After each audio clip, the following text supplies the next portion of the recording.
Pirmas mūsų užkandis atplaukusi į Hyjuma salą. Tai va, bandysim rolsus užkandį.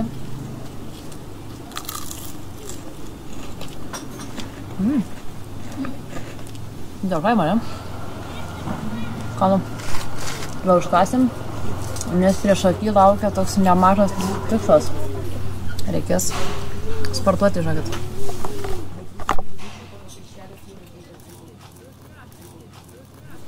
O dabar sulaukėme savo sriubytės, meatballsais, tokiais ką. Tai gan tokia soti sriubykė atrodo, daug morkų, daug bulvių ir makaronai. Tai skanos mum papietauti. Šalia šio švyturio yra įsikūrusi graži jauki kavinukė. Čia mes truputį užkandome ir toliau keliavome nusipirkti bilietus. O bilietus į šį švyturį galima įsigyti va čia šitame namelyje. Vienas bilietas kainuoja 5 eurai. Taip pat 10 eurų šie. O atplaukę į Hyjuma salą, tai pats pirmiausias dalykas, ką norime padaryti, tai įkopti į šį nuostabų švyturį, kuris yra pats seniausias švyturys prie Baltijos jūros. Pastatytas jis buvo 16 amžiuje, o paskirtis šio švyturio buvo perspėti visus laivus dėl seklumos jūroje.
Na ką tik buvo įveiktas šis švyturys. Ir ką galiu pasakyti, laiptai tokie nelengvi, pradžiai labai stačiai atrodė, jau galvoju, jeigu visas švyturys, tai bus ką veikti, bet nieko. Gan lengvai užsilipo, o panorama tai yra žiauriai, žinokit, graži, labai graži. Nes matosi čia visur aplink Baltijos jūrą, visur beik aplinkui. Ir kas svarbiausia, kad Hyjuma saloje yra labai nepaliesta. Tiesiog aplinkui yra vien žaluma, labai daug medžių, labai daug augmenijos žalios. Tik tais keletą kelių matosi ir aplinkui visa panorama Baltijos jūros. Tai verta užlipti.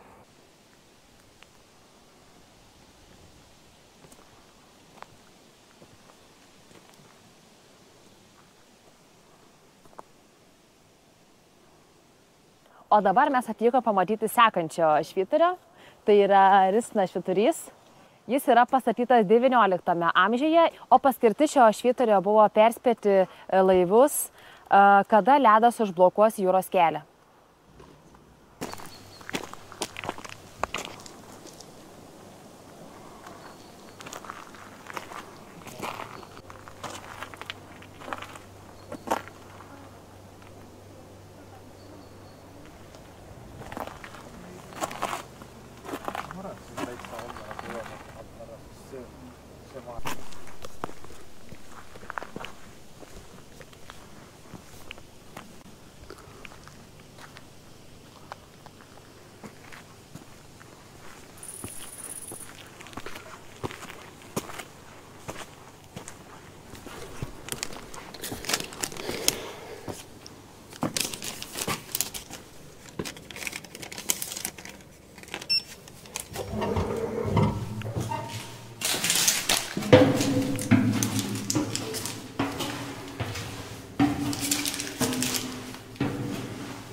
Na ką, dar vienas švyturys įvyktas, šitas buvo dar lengvesnis, nes jo aukštis yra tik 29,5 metro.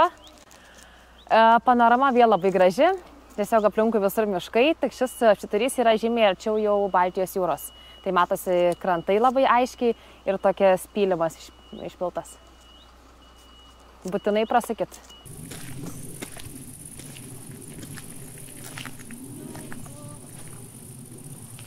Jeigu galvojate, kad Hijimos sala turi tik tai švyturius, tai jūs klystate.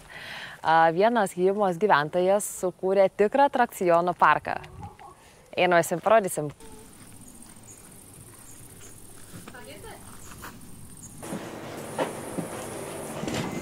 Va, nori ledą, 3 eurai.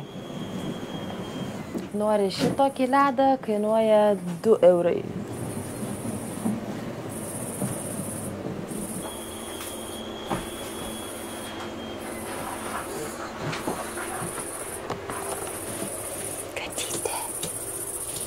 Ką tik įsigijome bilietus, bilietas kainavo 3 eurai, o dabar šis katinas mumis veda. Nuo kur pradėti apskritai vaikščioti, ane?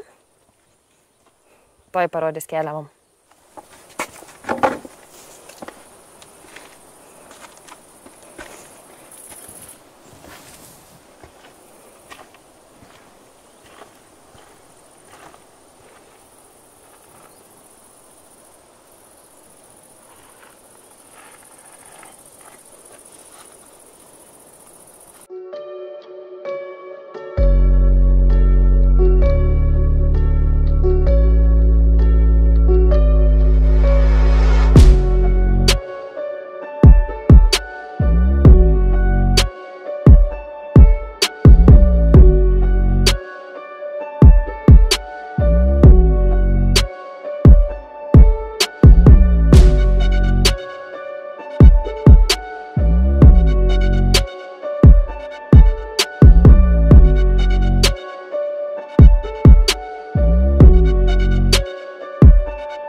pat šiame atrakcionų parke galima rasti ir Eifelio bokštą.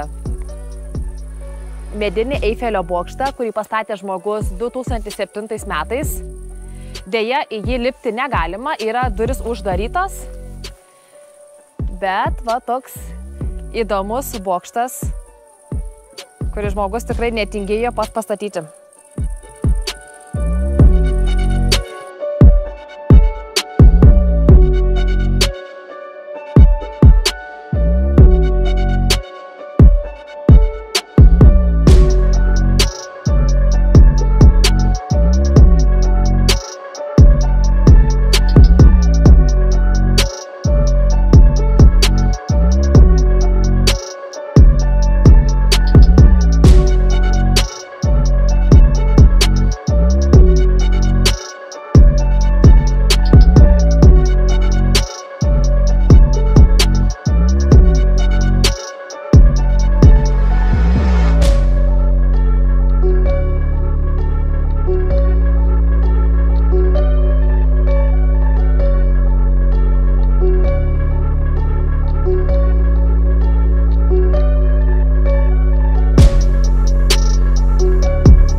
Paikšime visą šį atrakcionų parką.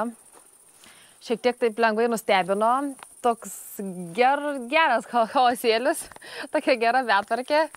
Bet, aišku, matosi, kad žmogus yra labai daug darbo įdėjęs. Ar man tai tokia iš karto vizija buvo, žinokit, kad čia būtų galima nufilmuoti žiauriai gerą siaubo filmą. Kaip jaunuolių grupelė čia taip jau atvyksta pašilti kokiam savaitgaliui ir va čia veiksmas prasideda.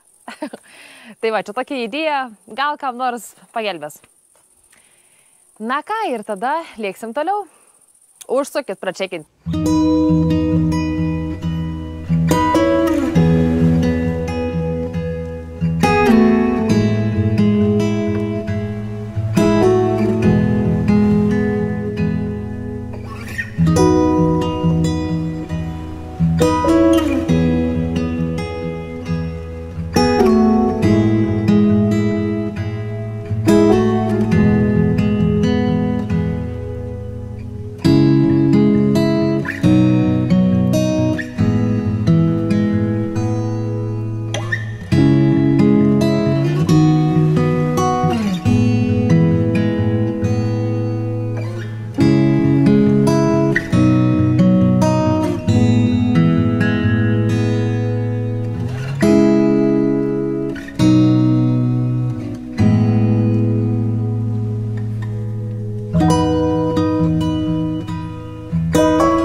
Na ką, diena jau Hyjumoje baigėsi, dabar išėjome vakariniam pasivaikščiojimui.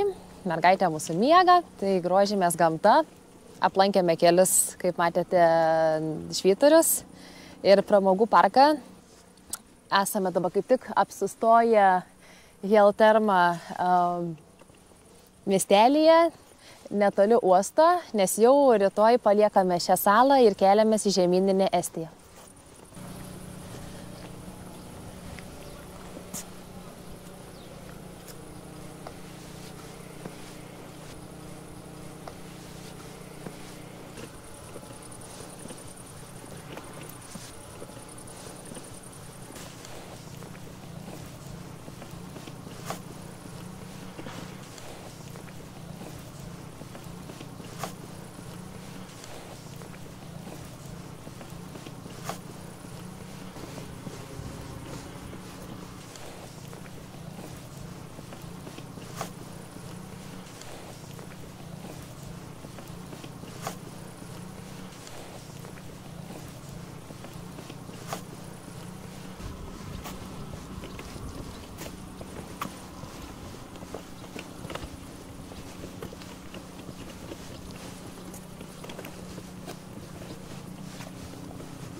Baigiantis atostogoms šiuose Estijos salose, tik norėtumėm paminėti, kad jeigu mylite idilišką ramybę ir norite pabėgti nuo miesto šurmulio, tai šios salos yra būtent jums. Šiuose salose gyvenimas bėga lėtai. Reikia niekur neskubėti, džiaugtis žalia augmenija, džiaugtis laukiniais Baltijos jūros krantais, kurių yra begalė. Galima aplankyti daug malūnų, daug švyturių ir visa tai suteikia tokią ramybę, kad čia pabuvus galima pasikrauti vėl iš naujo.